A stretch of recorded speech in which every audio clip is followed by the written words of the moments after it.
Um, so last weekend, my sister came with me to one of my trans groups, and it was mostly trans adults and trans kids with their parents. Well, it was one kid with their parents.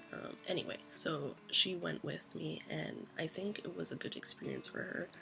They said a lot of things that um, I personally don't wasn't gonna say to her, but I think it helped her, like those like saying things like, I understand that this is not just a transition for me, it's a transition for your friends and family. Like, you need to give them time, and it's not that I don't agree with giving friends and family time and everything. It's just from the context of me telling them like 2-3 years ago and wanting to actually have a conversation with them about it and try to explain things, and being consistently shut down and being told that they didn't want to talk about it. Every time I tried to talk about it, I felt like I had given them enough time to come to me about things, and I feel like I don't read people well. So a lot of times you have to be very straightforward with what your needs and intentions are. Otherwise, I don't pick up on them. Communication is really important for me. So when I try to talk to people and try to get my needs across, and I want the same thing from you, I want you to tell me what it is that you need from me, and if you're not doing that, then it creates a disconnect in our relationship. Anyway, so they said all those good things to friends and family, that you need to give them time because they're learning, and they're gonna make mistakes. But the thing is, if they were trying, it'd be one issue, but nobody's trying. But they're like, this is a really big step because she came here and she didn't have to do that. So it's a big thing that she decided to come with me to my trans group, and I understand that. And at the end of it, when we were leaving and getting into her car and stuff, she was like, I think this was really good. I actually feel more for you. Like, I actually have compassion for you now, which was a weird thing to say. I don't want to get into how I was interpreting her words. Because a lot of people at the group were, explaining to her the statistics of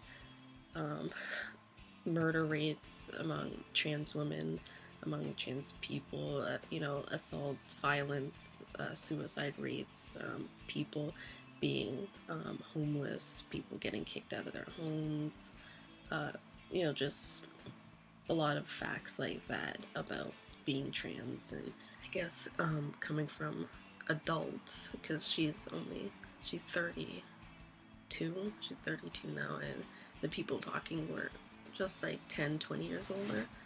Anyway, I guess it sounded a lot more official than when I'm telling her the same things. But whatever, she started listening, so that's good.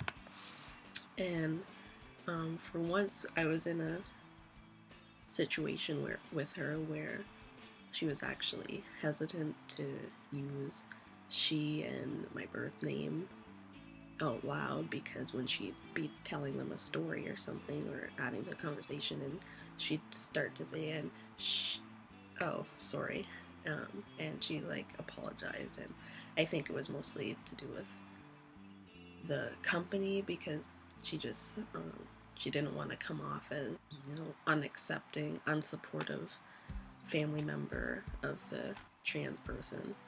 So nobody in my family has started any different pronouns or called me Alex or anything.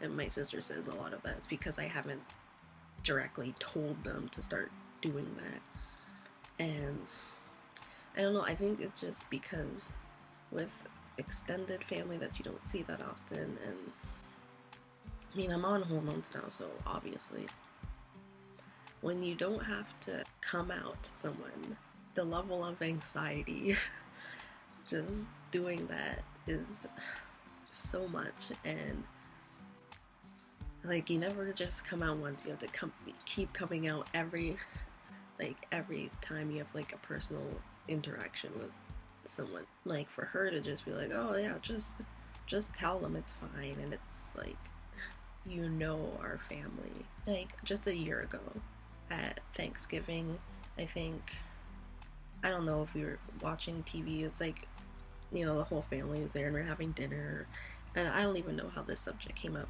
but everyone was joking and laughing out, like, if they had a gay son, you know, they'd beat it out of him. It's like,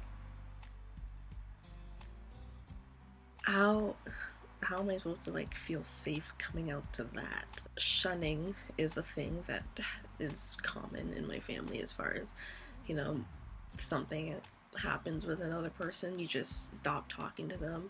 You know, a lots of people stop talking to various family members for, you know, years at a time, and it's like you don't interact with them, you don't acknowledge their existence, or there's a problem that's happened, but you just, nobody talks about it and it's just ignored. And I've had conversations to my immediate family about different pronouns and different names, as far as he and them go, as far as Alex, my name, goes. And it's like, no, of course I'm not gonna start calling you Alex. Like, of course I'm not gonna start calling you my brother. Of course I'm not gonna start calling you my son.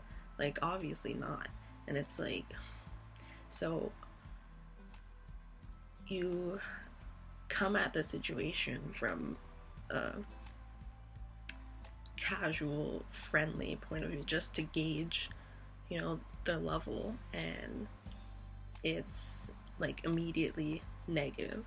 So to go back and forcefully demand something, a lot of it is, you know, my own personality, and I'm not big on confrontation. And I know this is something that's going to have to be confronted aggressively. I'm glad my sister came with me to the group last weekend, and she's probably gonna come to different ones as the months go on. Trying to get my mom to go. She's so not for it. It wouldn't be as big of a thing if I didn't live with her. I'm happy I'm transitioning. Like, I'm really happy medically transitioning, and I'm happy that I get to do this. Yeah, so peace.